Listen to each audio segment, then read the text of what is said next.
Good evening and welcome to Kini News. DAP Secretary General Lim Guan Eng said that the Perikatan Nasional Government should increase funding to ensure that all COVID-19 close contacts are subject to full screening tests.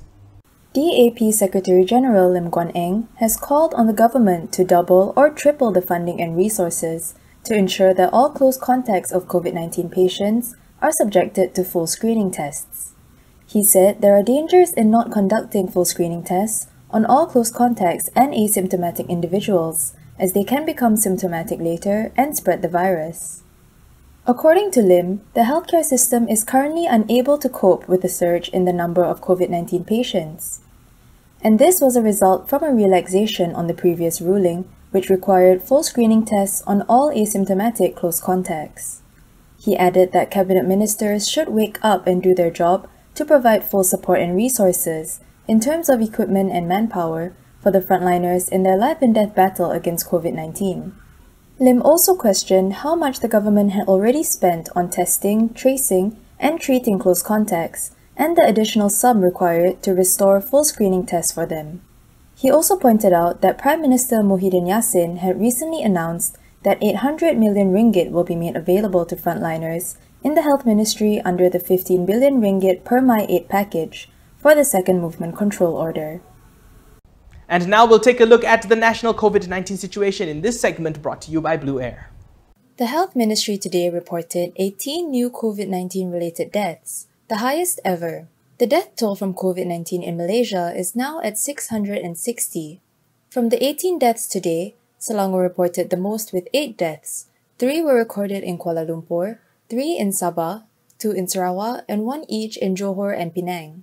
3,631 new COVID-19 cases were reported today, with 6 of the cases being imported. There were also 2,554 recoveries today. With this, the total active case in the country is at 42,814.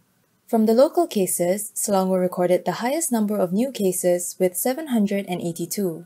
This was followed by Johor with 466 cases, Sabah with 453, and Kuala Lumpur with 435.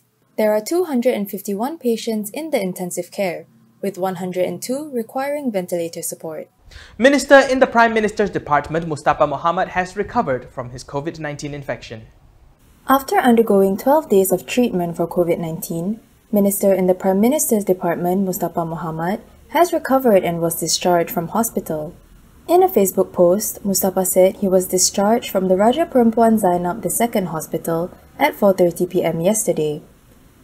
Of the 12 days in hospital, he said the most alarming moment was when he was at the intensive care unit for 3 days for some breathing problems and fatigue.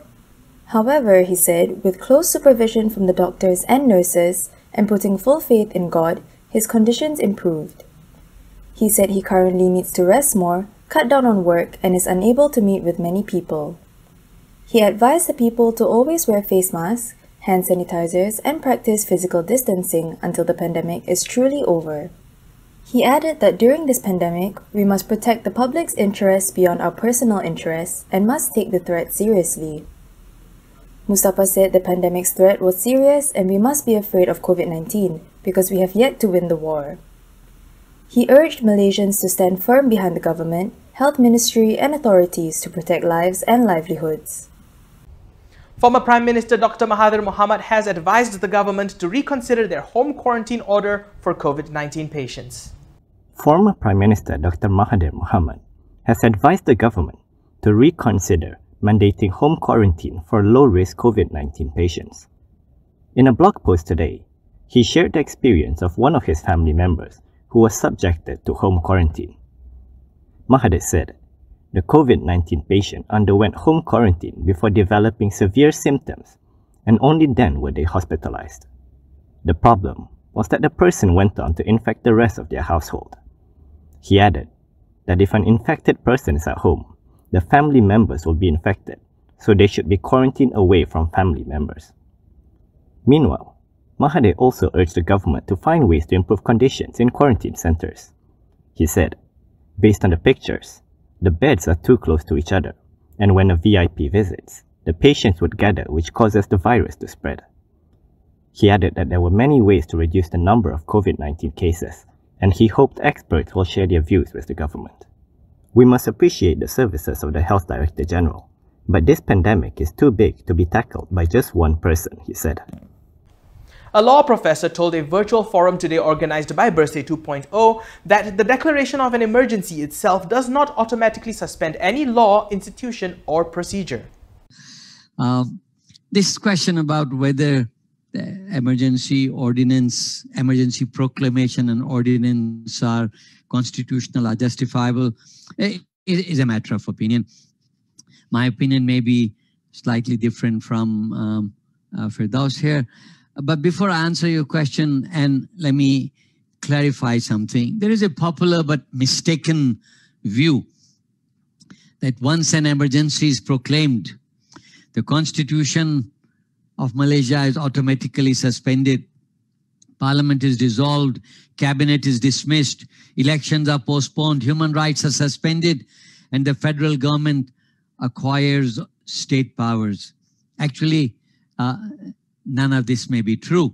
A proclamation of emergency does not automatically suspend any law or any institution or any procedure. It only opens the gates to the enactment of emergency laws by Parliament or the Yang di-Pertuan Agong if they so choose. One must distinguish between an emergency proclamation, which is just a declaration, and an emergency act or ordinance which provides the law. So the emergency proclamation is just a 2-3 paragraph statement saying the country is under an emergency.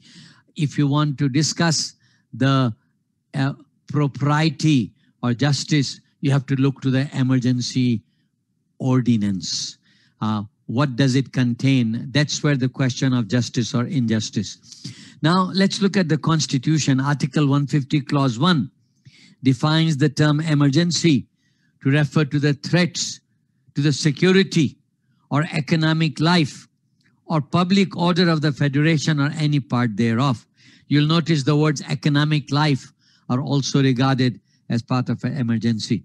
Then in the case of Stephen Kalong Ningkan, 1968, Stephen Kalong Ningkan versus Government of Malaysia, 1968. It was held by the courts that the term emergency includes wars, famines, earthquakes, floods, epidemics, and collapse of civil government.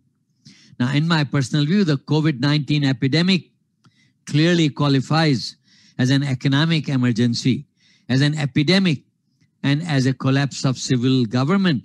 Not the COVID, the reality in Malaysia as a collapse of civil government. And that's all we have for today. For more headlines, go to KiniTV.com. Don't forget, you can also follow us on Instagram, Twitter, YouTube, and Facebook to get the latest news updates over there as well. If you're heading out, please don't forget that mask. And if possible, stay at home.